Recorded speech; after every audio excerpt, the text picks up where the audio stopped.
إن الحمد لله نحمده ونستعينه ونستغفره ونعوذ بالله من شرور أنفسنا ومن سيئات أعمالنا من يهده الله فلا مضل له ومن يضلله فلا هادي له وأشهد أن لا إله إلا الله وحده لا شريك له وأشهد أن محمدا عبده ورسوله أما بعد فإن خير الحديث كتاب الله وخير الهدي هدي محمد صلى الله عليه وسلم وشر الأمور محدثاتها وكل محدثة بدعة وكل بدعة ضلالة وكل ضلالة في النار. أعوذ بالله السميع العليم من الشيطان الرجيم من همزه ونفخه ونفثه. بسم الله الرحمن الرحيم. رب اشرح لي صدري ويسر لي أمري واحلل عقدة من لساني يفقهوا قولي. بسم الله الرحمن الرحيم. إن الله وملائكته يصلون على النبي يا أيها الذين آمنوا صلوا عليه وسلموا تسليما. اللهم صل على محمد وعلى آل محمد كما صليت على إبراهيم وعلى آل إبراهيم إنك حميد مجيد. اللهم بارك على محمد وعلى آل محمد كما باركت على إبراهيم وعلى آل إبراهيم إنك حميد مجيد. پچھلی دفعہ سورۃ النساء کی آیت نمبر 69 اور 70 پہ ہماری گفتگو کنکلوڈ ہوئی تھی، اور میں نے عرض کیا تھا کہ یہ جو آیت نمبر 69 اور 70 ہے اس پہ میں اگلی دفعہ تقریباً 8 احادیث اور کچھ آیات کی روشنی میں گفتگو کروں گا. تو آج اس کو انشاءاللہ آگے لے کر چلتے ہیں. تو میں نے عرض کیا تھا کہ محبت اور اطاعت یہ دونوں چیزیں کمپلیمنٹری ہیں، بیک وقت یہ دونوں چیزیں موجود ہونا انسان کے اندر بہت ضروری ہے. اس آیت میں سورۃ النساء کی آیت نمبر 69 میں بتایا گیا ہے کہ کون لوگ ہیں جو لوگ قیامت والے دن نبیوں اور صدیقین اور شہداء اور نیک لوگوں کے ساتھ ان کو جنت میں پڑوس ملے گا، جو اللہ اور اس کے رسول صلی اللہ علیہ وسلم کی سچی اطاعت کرنے والے ہیں.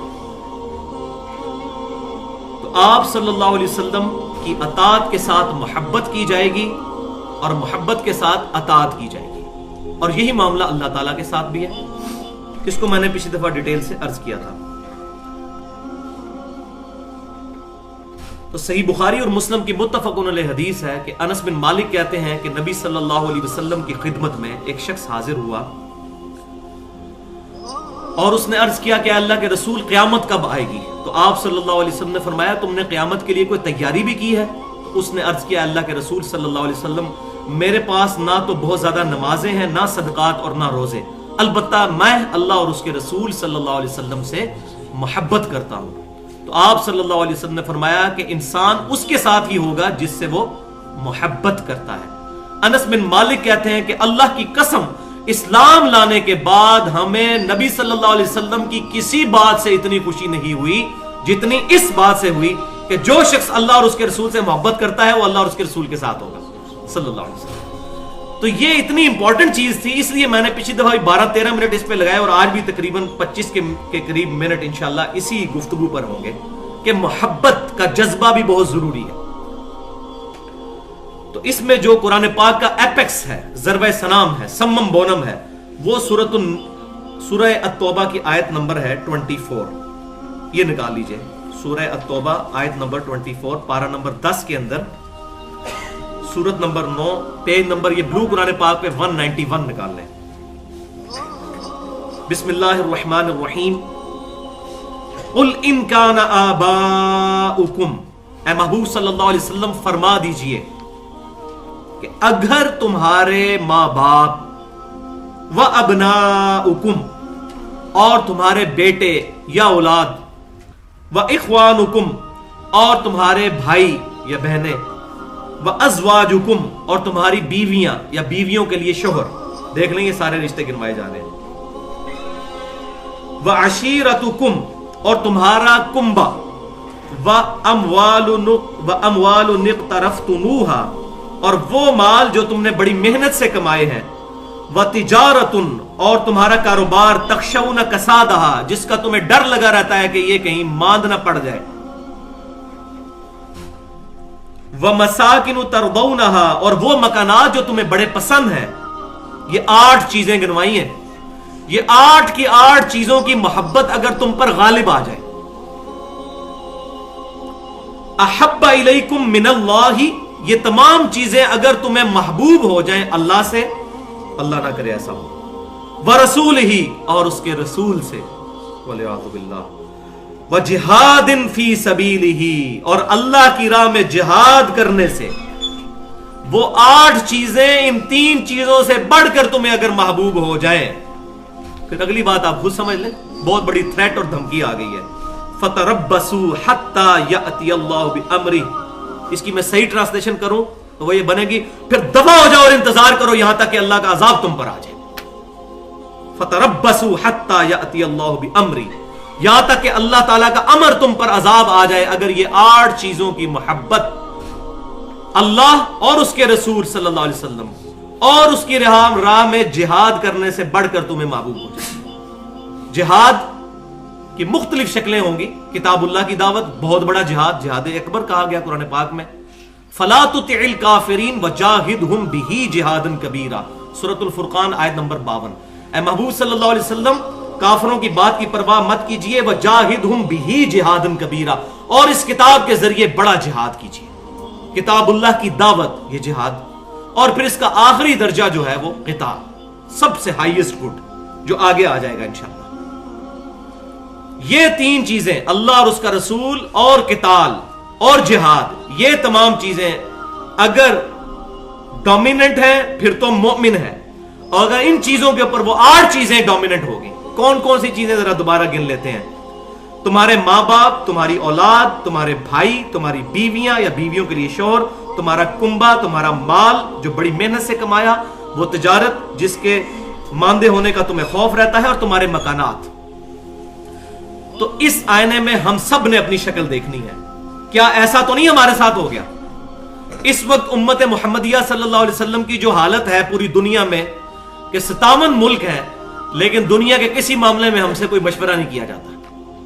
یہ کہیں اسی وجہ سے تو نہیں ہے کہ یہ 8 چیزیں, یہ 8 کی 8 چیزیں ہم پر غالب تو نہیں آ چکی, اور اگر آئی ہیں تو ہمیں فوراً توبہ کر کے اپنے رب کی طرف رجوع کرنا چاہیے. اب اس کانٹیکسٹ میں کچھ احادیث پیش کرنا ضروری سمجھتا ہوں. 8 صحیح احادیث, کیونکہ صحیح مسلم میں حدیث ہے کہ جنت کے 8 دروازے ہیں, اور جو وضو کرنے کے بعد اشہد واللہ الہ الا اللہ وحدہ لا شریک لہ والی دعا پڑھ لیتا ہے, اللہ تعالیٰ 8 دروازے اس کے لیے کھول دیتا ہے. تو جنت کے 8 دروازوں کی نسبت سے 8 حدیثیں اس کی ایکسپلینیشن میں انشاءاللہ پیش کروں گا. پہلی حدیث صحیح بخاری اور مسلم کی متفق علیہ حدیث ہے کہ اس شخص نے ایمان کی حلاوت چکھ لی جس کے اندر 3 خوبیاں موجود ہوں گی. 3 خوبیاں. نمبر 1, اللہ اور اس کا رسول صلی اللہ علیہ وسلم پوری دنیا میں سب سے بڑھ کر اسے محبوب ہو جائے, پہلی. دوسری, دوستی اور دشمنی صرف اللہ کے ریفرنس سے.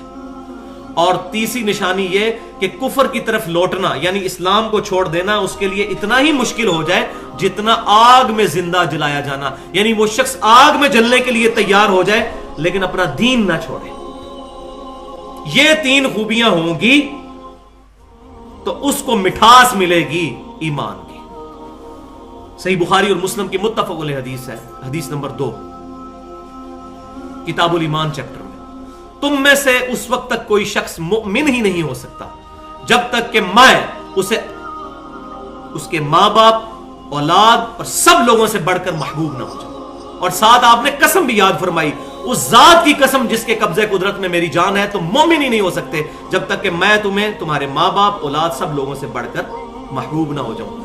اس کا یہ مطلب نہیں ہے کہ غلامی رسول میں موت بھی قبول ہے, بس نعرہ لگا لیا جائے. داڑھی قبول نہیں ہے, فجر کی نماز تکبیر اولیٰ سے قبول نہیں ہے, رمضان کے روزے قبول نہیں ہے. ہاں موت قبول ہے, کیونکہ زندگی تو کبھی آج تک نہ ہمارے ماں باپ سے کسی نے مانگی, اللہ اور اس کے رسول کے لیے نہ ہم سے کسی نے مانگی. تو ٹھیک ہے, نیت کر لو, غلامی رسول میں موت بھی قبول ہے, بالکل ہے قبول, لیکن اس کا پریکٹیکل ثبوت بھی تو ہو. فجر کے وقت اگر نیند پیاری ہو جائے حی علی الصلاۃ اور حی علی الفلاح کی آواز سے, تو کیا موت قبول کرنی ہے نبی صلی اللہ علیہ وسلم کی خاطر ہم نے. وہ صحابہ کرام ہی کامل الایمان لوگ تھے جنہوں نے اپنی جانیں دیں. اور یہ حدیث وجد امیز حدیث ہے, حدیث نمبر 3 صحیح بخاری کی. سیدنا عمر کا ہاتھ پکڑا ہوا ہے نبی صلی اللہ علیہ وسلم نے, محبت کے ساتھ, پیار کے ساتھ لاڈ فرما رہے ہیں آپ صلی اللہ علیہ وسلم. تو حضرت عمر بھی فرینک ہو گئے تھوڑے سے. انہوں نے کہا اللہ کے رسول صلی اللہ علیہ وسلم آپ مجھے میری جان کے علاوہ پوری دنیا میں سب سے بڑھ کر محبوب ہیں. اپنی طرف سے تو انہوں نے بڑا تیر چلایا کہ میں بہت بڑا دعویٰ کرنے لگا حضور کے ساتھ. یہ صحیح بخاری میں. تو نبی صلی اللہ علیہ وسلم نے فرمایا کہ اس ذات کی قسم جس کے قبضہ قدرت میں میری جان ہے، بلکہ میں اپنی تمہاری جان سے بھی بڑھ کر، جب تک یہ نہ ہو جائے معاملہ. تو انہوں نے کہا یا رسول اللہ صلی اللہ علیہ وسلم آپ مجھے میری جان سے بھی بڑھ کر محبوب ہے. تو آپ صلی اللہ علیہ وسلم فرمایا ہاں اے عمر اب بات بنی ہے، اب ایمان تمہارا مکمل ہوا ہے. اب یہ اندازہ کر لیں آپ. تو میں نے پچھلی دفعہ بتایا تھا یہ فنیٹکزم ہے کہ بعض لوگوں نے اطاعت کے اوپر اتنا زور دیا، اطاعت پہ اتنا زور دیا کہ محبت والی مٹھاس اور چاشنی بیک گراؤنڈ میں چلی گئی. محبت ایک پیرلل سے ایک جذبہ ہے. جیسے میں نے بتایا کہ کتاب اللہ الگ ایک چیز ہے اور سنت بھی ایک الگ سے چیز ہے، دونوں چیزیں ضروری ہیں. اسی طریقے سے نبی صلی اللہ علیہ وسلم کی محبت بھی اور آپ کی اطاعت بھی، یہ دونوں پیرلل میں ہونی ضروری ہے. بعض لوگوں نے محبت پہ زور دیا، اطاعت کو پسے پش ڈال دیا. تو یہ دونوں پینڈولم کی ایکسٹریمز ہیں، درمیان کا کام ہے، محبت بھی اور اطاعت بھی. اور یہی ہے اتباع. میں نے بتایا تھا اتباع برابر ہے محبت جمع اطاعت، اور عبادت برابر ہے اللہ کی محبت جمع اللہ کی اطاعت. یہ دو ڈیفینیشن یاد رکھیں. حدیث نمبر 4 جو میں پہلے ہی بیان کر چکا، صحیح بخاری اور مسلم کی متفق علیہ حدیث ہے کہ آپ صلی اللہ علیہ وسلم کی خدمت میں ایک شخص حاضر ہوا اور اس نے کہا یا رسول اللہ قیامت کب آئے گی؟ تو آپ صلی اللہ علیہ وسلم نے فرمایا قیامت کے لیے کچھ تیاری بھی کی ہے بھائی. انہوں نے کہا اللہ کے رسول صلی اللہ علیہ وسلم نہ تو میرے پاس نمازیں زیادہ ہیں، نہ صدقات زیادہ ہیں، اور نہ روزے زیادہ ہیں. اس کا یہ مطلب نہیں کہ نماز نہیں پڑھتے تھے، یہ ان کی عاجزی تھی. وہ یہ کہنا چاہ رہے تھے کہ میرے پاس نفلی باتیں بہت زیادہ نہیں ہیں، بس ٹوٹل پورا کرتا ہوں، فرض پورا کرتا ہوں. تو ہم تو ٹوٹل بھی نہیں پورا کر رہے.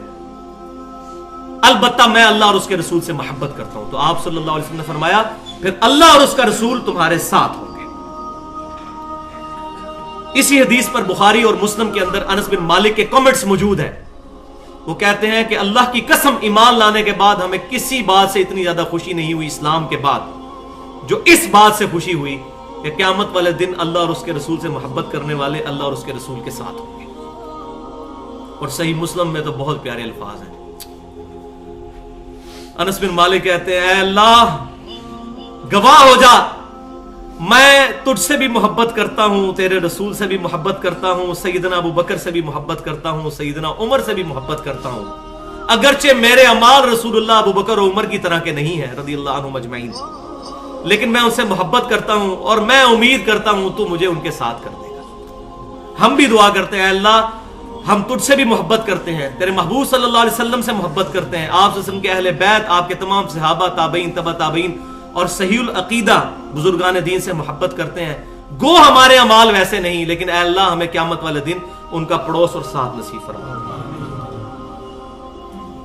اب آنے لگی جناب کڑوی گولی. کڑوی گولی تصویر کا دوسرا رخ. ابھی تو میٹھی میٹھی جذبات والی باتیں ہو رہی تھی، اب آنے لگی ہے کڑوی گولی. اور وہ ہے سورہ آل عمران کی آیت نمبر 31 جس پہ میں نے تقریباً 50 منٹ گفتگو کی تھی جب ہمارے درس کے دوران وہ آیات آئی تھی.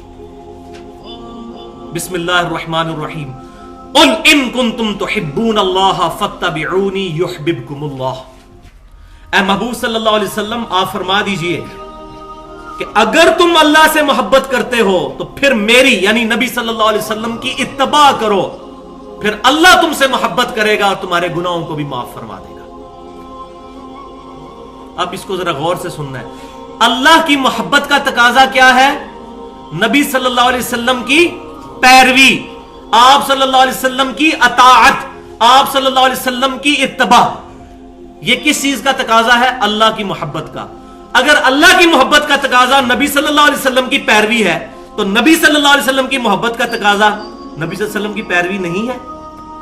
اللہ کی محبت تو اس سے بڑی چیز ہے. اگر اللہ کی محبت کے لیے نبی صلی اللہ علیہ وسلم کی پیروی ضروری ہے تو نبی صلی اللہ علیہ وسلم کی محبت کے لیے آپ صلی اللہ علیہ وسلم کی پیروی بھی ضروری ہے. یہ کمپلیمنٹری ہیں دونوں چیزیں، لازم و ملزوم ہے. خالی علم بھی کوئی چیز نہیں، خالی عمل بھی کوئی چیز نہیں. علم اور عمل مل کر ایک جوائنٹ رزلٹ تک پہنچتے ہیں. اسی طریقے سے خالی محبت بھی کوئی چیز نہیں، خالی اطاعت بھی کوئی چیز نہیں. یہ دونوں چیزیں مل کے ایک مقصد کی تکمیل کریں گے. اور وہ سن لیجئے پھر صحیح مسلم میں حدیث ہے، سیدنا ربیعہ رضی اللہ تعالیٰ عنہ جو نبی صلی اللہ علیہ وسلم کو وضو کروایا کرتے تھے، ایک دن دریائے رحمت جوش میں آیا اور فرمایا ربیعہ مانگ، کیا مانگتا ہے؟ سل ربیعہ، ربیعہ مانگ کیا مانگتا ہے؟ تو ربیعہ نے وہی مانگا جو سورۃ النساء کی آیت نمبر 69، کہ ان کو پڑوس ملے گا ان لوگوں کا جو نبی ہیں، صدیقین، شہداء اور صالحین. انہوں نے ایک ہی خواہش کر دی اور فرمایا، عرض کیا اللہ کے رسول صلی اللہ علیہ وسلم میں جنت میں آپ کا پڑوس مانگتا ہوں. تو آپ صلی اللہ علیہ وسلم نے فرمایا اور بھی کچھ مانگ لو. یہ آپ نے چیک کیا ٹھوک بجا کے، اور وہ الحمدللہ اس امتحان میں بھی کامیاب. انہوں نے کہا یا رسول اللہ آپ کا پڑوس مل گیا، بس یہی کافی ہے. تو آپ صلی اللہ علیہ وسلم نے فرمایا کہ پھر سجدوں کے ذریعے کثرت سجود سے میری مدد کر، کثرت سجود سے میری مدد کر. یعنی میں تیری شفاعت کروں گا، اللہ کے حضور دعا بھی کر دوں گا، لیکن اپنے اعمال بھی امپروو کرنے کی کوشش کر، کثرت سجود سے میری مدد کر، کثرت سجود سے میری مدد کر. نفلی عبادات، فرض نہیں، نفلی عبادات. تو فرض تو ڈیٹم لائن ہے، ایٹ لیسٹ ریکوائرمنٹ ہے، فرضوں کے بعد اگلی بات شروع ہوتی ہے. تو اس سے یہ بات بھی پتا چلی کہ جو صوفیاء کے اندر یہ غلط نظریہ پایا جاتا ہے کہ جنت کی طلب کے لیے عبادت نہیں کرنی چاہیے، دوزخ کے ڈر سے نہیں کرنی چاہیے، تو وہ 100% قرآن کے خلاف ہے. یہ فینیٹکزم ہے، صرف یہ فینیٹکس کا نظریہ ہے. قرآن تو یہی بتاتا ہے ہمیں، ربنا اصرف عنا عذاب جہنم ان عذابها کان غراما. ایمان والے دعا کرتے ہیں اللہ ہم سے دوزخ کا عذاب دور کر دے، بے شک دوزخ کا عذاب گلے کا پھندا ہے. اور نبی صلی اللہ علیہ وسلم دعا مانگا کرتے تھے اللہم اجرنی من النار، ہماری تعلیم کے لیے. اور ہم کہتے ہیں جناب دوزخ کا، یہ جو ہے نا یہ والا دین، یہ نبی صلی اللہ علیہ وسلم کا دین نہیں ہے. نبی صلی اللہ علیہ وسلم کے دین میں جنت کی خواہش کرنی ہے اور دوزخ سے اللہ کی پناہ مانگنی ہے. جنت کی خواہش ہم کیوں کر رہے ہیں؟ اللہ کے دیدار کے لیے، نبی صلی اللہ علیہ وسلم کے پڑوس کے لیے. جنت میں ہی اللہ کا دیدار نصیب ہونا ہے. تو جس کو جنت نہیں چاہیے تو وہ تو اللہ تعالیٰ کے دیدار کا ہی منکر ہو گیا نا، پھر وہ تو اللہ کی گستاخی کر رہا ہے اصل میں. لہذا وہ رابعہ بصریہ کا جو واقعہ مشہور ہے کہ وہ کہا کرتی تھی، ایک ہاتھ میں انہوں نے آگ اٹھائی ہوتی تھی، ایک ہاتھ میں پانی، اور کہتی تھی آگ سے میں جنت کو آگ لگا دوں گی، پانی سے دوزخ بچا دوں گی، تاکہ لوگ جو ہیں وہ جنت اور دوزخ کی وجہ سے اللہ کی عبادت نہ کرے، اللہ کی وجہ سے کرے. یہ اب آن دا فیس آف آرگومنٹ یہ بڑی پیاری بات لگتی ہے، لیکن یہ نان سینس بات ہے. تو ہم رابعہ کے عقیدے پہ نہیں ہیں، ربیعہ کے عقیدے پہ ہیں، صحابی رسول